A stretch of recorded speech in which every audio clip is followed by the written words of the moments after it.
Donc au professeur Jean Baebek qui veut absolument prendre la parole depuis un certain temps pour dire ce qu'il est venu dire sur ce plateau ce matin en sa qualité d'homme politique mais également du pessiste. Professeur Baebek et Limbi Lobé sur ce plateau a estimé que Wandje était un grand bandit et à cette époque il a donné 2 ou 3 raisons.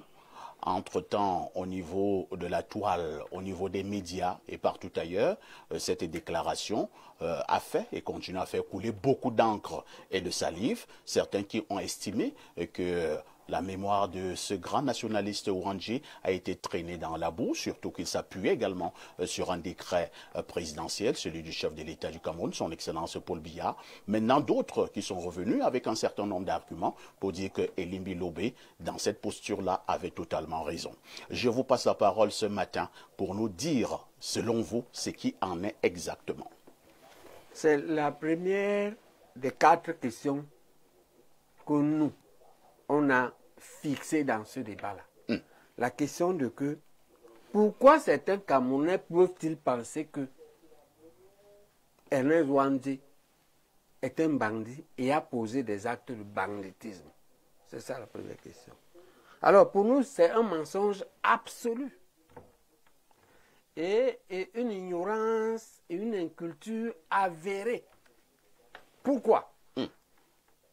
C'est faux parce que ce qui a été interprété, les faits qui avaient été interprétés à un moment où c'était possible, comme le banditisme des révolutionnaires armés de l'ANLK. C'est ça. C'est-à-dire qu'il y a eu des faits qu'on a attribués, en particulier il y a une famille entre Mbanga, parce que le Mungo a 2 segments.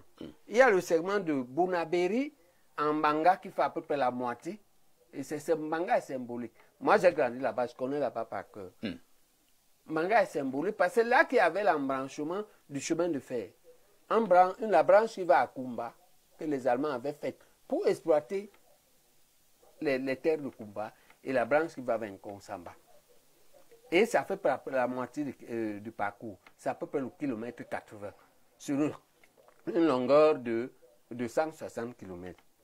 Alors, de l'autre côté, en Manga et Nkonsamba, il y a une famille, la Mambole, qui avait été assassinée. Il se trouve très clairement que ce que les forces néocoloniales ont fait, c'est qu'elles fabriquent des faux révolutionnaires, qu'elles recrutent partout. Ils s'en vont faire les dégâts qu'on attribue aux révolutionnaires. C'est pas ça qu'on comprend. C'est-à-dire que comme si l'État prenait des bandits au quartier, les habille en policiers, pour quelque chose comme ça. On les habille en révolutionnaires. Ils vont commettre des dégâts et on dit que c'est les révolutionnaires. C'est une méthode coloniale connue depuis le Vietnam. Et on sait que les descendants de cette famille ont posté dans les réseaux sociaux le témoignage du petit-fils qui dit ce n'est pas les révolutionnaires qui ont fait ça. Ça, c'est ce qu'on dit là. Maintenant, moi, je vous dis, moi, Baebek, Oui. pour avoir vécu, je connais par cœur de Bounaberi en Mbaga. Pour avoir vécu là, pour avoir fait l'école primaire de Mouyouka qui est à 5 km de Mbaga, là où il y a le passage à niveau.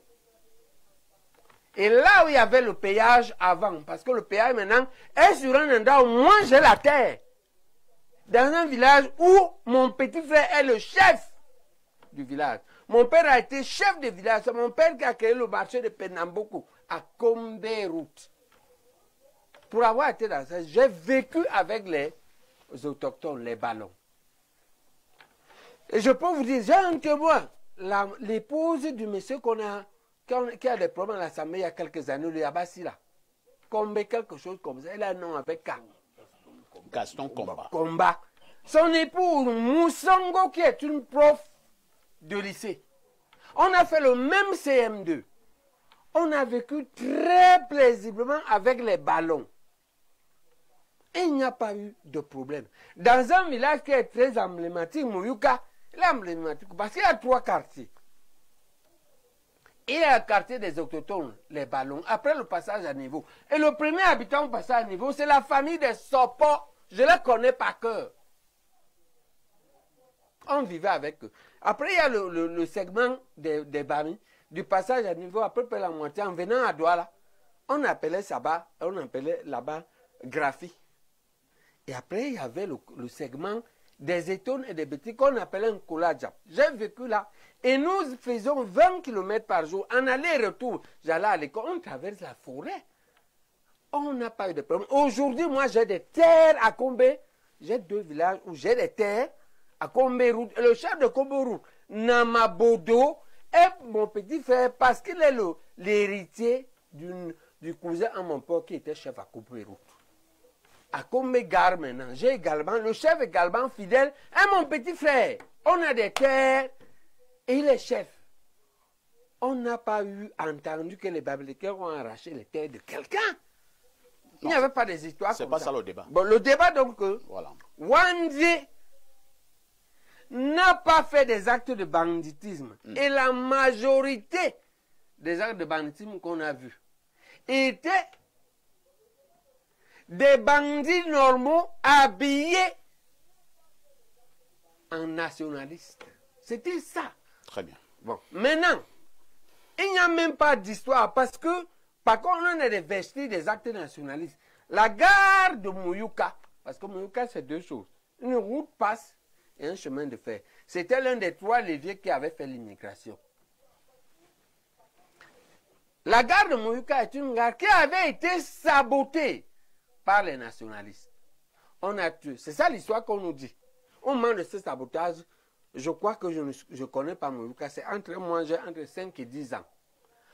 Mon père m'a allé me cacher au pays Eton à ce moment-là. Mais quand je reviens dans l'adolescence, entre 11 et 15 ans, quand je fais cette école-là, on nous raconte que les nationalistes ont saboté la gare au point où la gare est devenue un arrêt. Il n'y a plus de personnel. Par contre, nous, à Combé-Gare, on avait encore tout le personnel du chemin de fer. À Combé, parce que j'habite Combé, je vais à l'école à Mouyouka. Et donc, pour vous dire, quand on voyait ce que les nationalistes avaient fait, ils avaient détruit la gare. Ils avaient assassiné le chef de gare. Mais les nationalistes n'avaient pas eu de problème avec les barons. Et je peux vous dire, comme personne qui a assumé le courrier dans la forêt. Nous, on assumait le courrier étant élève. C'est-à-dire qu'on prenait les paquets des produits transformés, le sucre, le lait, les choses comme ça, ce qu'on prenait chez les Bayam du village, à Maleke. Quand on va puiser l'eau le soir, parce que là-bas, l'eau potable, on va le prendre à la source dans la brousse. On remet aux nations, qui ne sont pas loin. Ils nous voient venir, ils nous appellent, on vient leur donner. Et on leur remet, et ça est l'argent. En contrepartie, ils nous remettent et les paniers, et la viande boucadée, et le poisson fumé, pour aller remettre aux vendeuses. Il y avait comme une parfaite complicité. Mais j'avais 4-5 ans. Des gens qu'on ne connaissait pas. Donc, il y avait plutôt une belle complicité entre les gens du village et les révolutionnaires en forêt. Il n'y avait pas les affaires, c'était pas un conflit. C'est pourquoi ça a duré 10 ans. Ok? Très bien. Et donc, maintenant, ces gens-là, et s'ils entendaient avec les villageois, et puis ils avaient le temps d'arracher les terres que les dignitaires locaux ont achetées aux colons qui partaient. Tantôt eux, tantôt l'immigration bamileke. Donc il n'y a pas une affaire. L'affaire de banditisme des nationalistes et donc des Nzwandi est un fantasme inventé. C'est une manipulation de certains, pas tout le système, de certains carriéristes du système néocolonial. C'est eux qui inventent ce faux problème. Mais ce problème n'a pas existé. C'est compris. Okay? Maintenant, on ne dit pas que c'était la paix parfaite. Parce que moi j'ai eu plus de problèmes dans mon village d'origine ici, à 50 km, je suis du village de Son. En Keng-le-Coq. Oui, c'est notre village. J'ai eu plus de problèmes en Keng-le-Coq à Combé. Ce n'est même pas comparable. Donc, il y a eu quelques petits conflits, mais c'est des conflits mineurs qui sont... Mais M. Tamanjong qui avait son usine à café en Manga, à Bayonne, là il y a le lycée. Ok? Que ce soit lui, que ce soit les gros grands exploitants, en tout cas dans le Mungo, on n'a pas senti ça. Je suis encore rentré là-bas récemment parce que je suis un témoin vivant. Je suis rentré là-bas récemment. C'est ma petite entreprise qui a reconstruit le bloc opératoire à l'hôpital Ndjobé. Pendant 3 ans, j'ai été là-bas. En tant que chef d'entreprise, j'y ai été à peu près 1 fois par mois. J'ai même vu la case, la maison reconstruite de ma maîtresse du cours élémentaire 2, Madame Mokenge. Et c'est là qu'on m'a dit que j'ai félicité Komba. C'est vrai, tu as fait ce que nous devions faire. C'est ma maman. Très bien. Donc, je connais là-bas par cœur ce problème. Eux, ils parlaient de ce qu'ils ont lu. Je parle de ce que j'ai vécu, que je vis encore. C'est compris. J'ai été jusqu'à Ndjombe. Très bien. Merci, professeur Baebek, qui insiste donc avec les arguments qui sont les siens, que Ernest Ouandjé n'a jamais été un bandit, que à un moment donné, ce ne sont que des fantasmes de certains qui ont inventé. Des inventions de manipulation. Très bien. Ils veulent manipuler l'opinion. C'est En réalité, parce qu'ils sont battus en concurrence politique du groupe de l'Ouest qui a immigré là-bas, qui est devenu plus ou moins majoritaire. C'est compris, professeur. Je vais me retourner directement vers Elimbi Lobé. Elimbi Lobé, première préoccupation. Vous insistez que Ernest Ouandjé a été un grand bandit? Oui, bien sûr. Et vous appuyez sur quoi pour le démontrer? Ça ne fait pas l'objet de doute. S'il fallait qu'on aille chercher tous les témoignages en Allemagne sur ceux qui ont vécu le drame d'Hitler ou pas, l'histoire ne se fait pas comme cela. Et sur la détermination politique n'est pas non plus basée sur les expériences personnelles. Vous pouvez vivre très bien en harmonie ici, alors que là derrière on commet des crimes. Donc faire une émission sur les expériences que M. Baebek a vécues, je suis désolé, ça n'a aucune portée intellectuelle et politique. Ça n'a aucune portée intellectuelle et politique. Les écrits qui restent, si Baebek disparaît, s'il n'y avait pas cette télévision, il n'irait nulle part nous dire comment sa maîtresse d'école primaire a été ici ou là. L'Allemand, le Sud-Africain qui veut connaître l'histoire, il ne va pas venir consulter les témoignages de M. Baebek. Il va consulter les archives. C'est tel que nous laissons aux générations à venir. Sauf à construire toute sa démarche politique sur l'idée que les autres sont des menteurs, c'est nous qui disons la vérité. J'ai ici une lettre. On ne doit pas la lire entièrement, elle est longue. Ce sont les populations de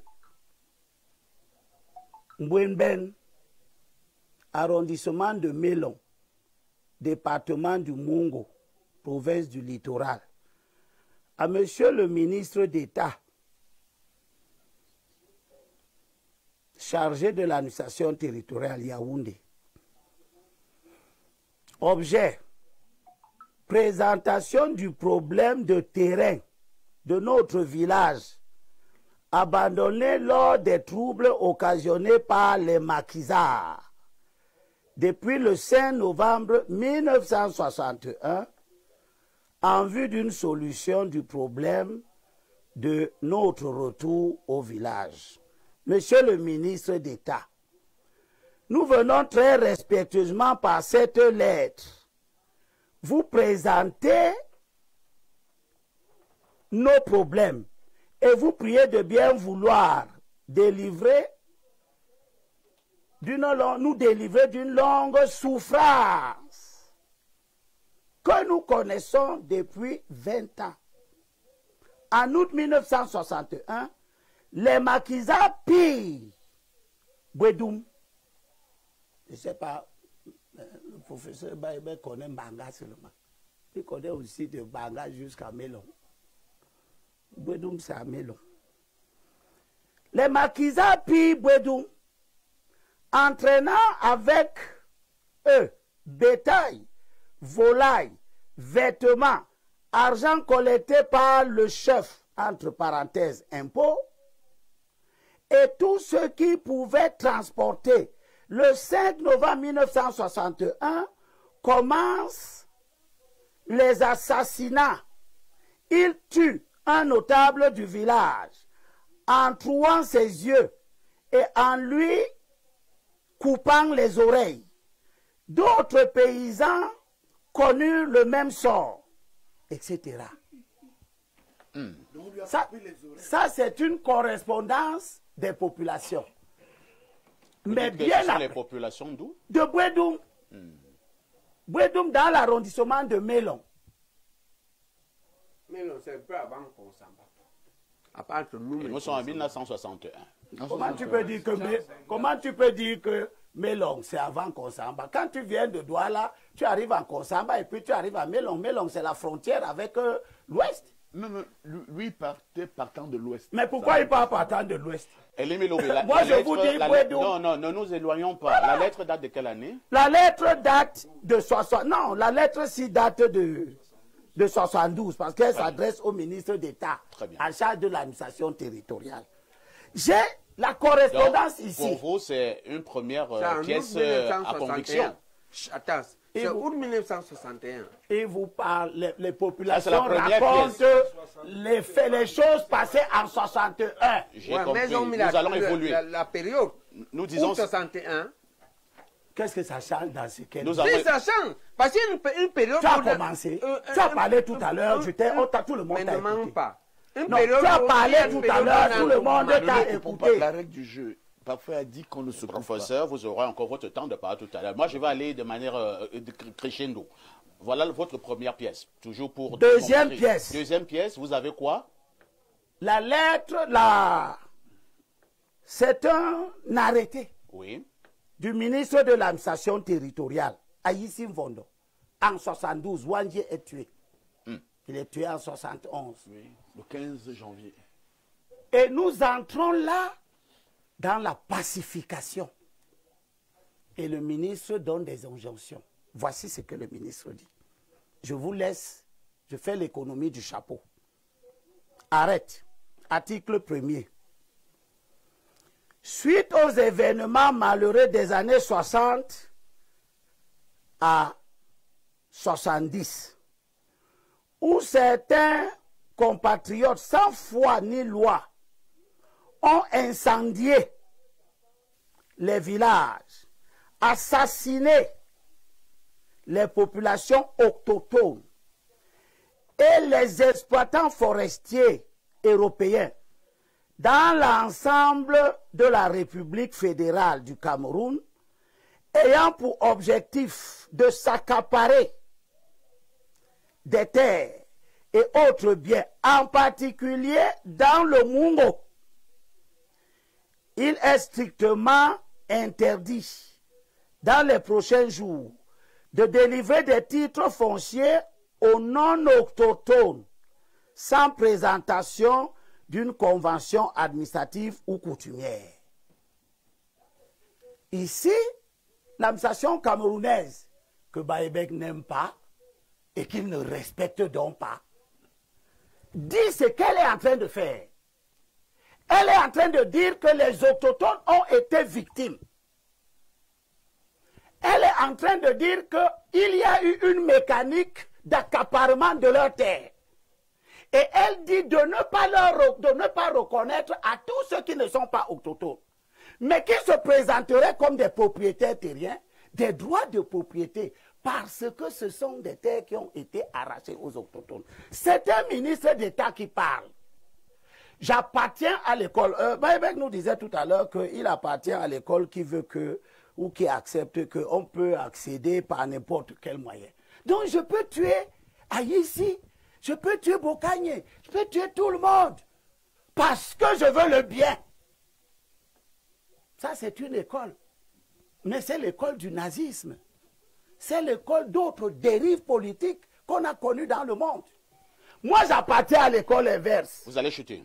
Qui veut que les actes politiques doivent être assis sur des principes intangibles, immuables, qui garantissent l'élévation des esprits. Et l'un de ces principes, c'est que la dérogation aux lois et règlements ne peut pas justifier le bien. C'est-à-dire que vous ne pouvez pas faire croire aux gens que vous avez vécu à Mbanga, tout était paisible, et le ministre de la République qui dit qu'il y avait des tueries, lui, il est un menteur. La preuve, c'est que quand Aïssi Vondo écrit ça, en 72, Baébé qui est, on a le même âge. On a quel âge?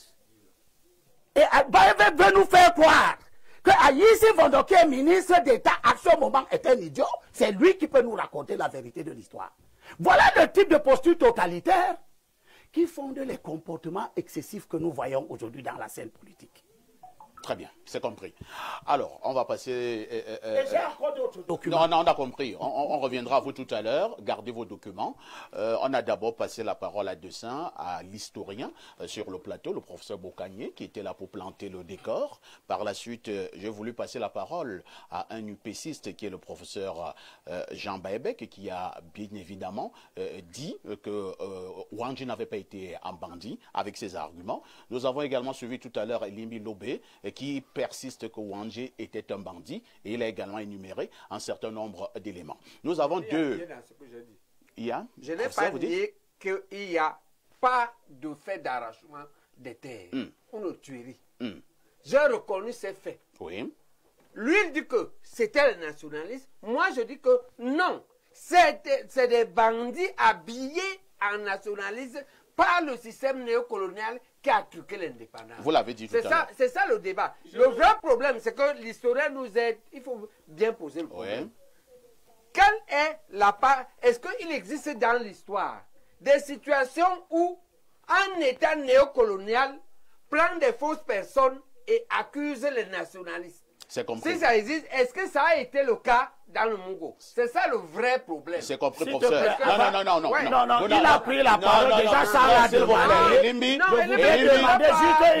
Non, vous n'aurez pas la parole. Vous n'aurez pas la parole. Je suis désolé. On reconnaît ces faits. Mais c'est pas nous. On a compris. Moi, je vais évoluer. Je suis venu faire une émission.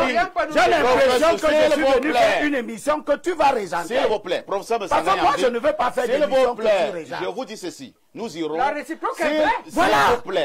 Donc, si tu me dis, si tu me débiter des mensonges. Et on doit te laisser débiter des mensonges.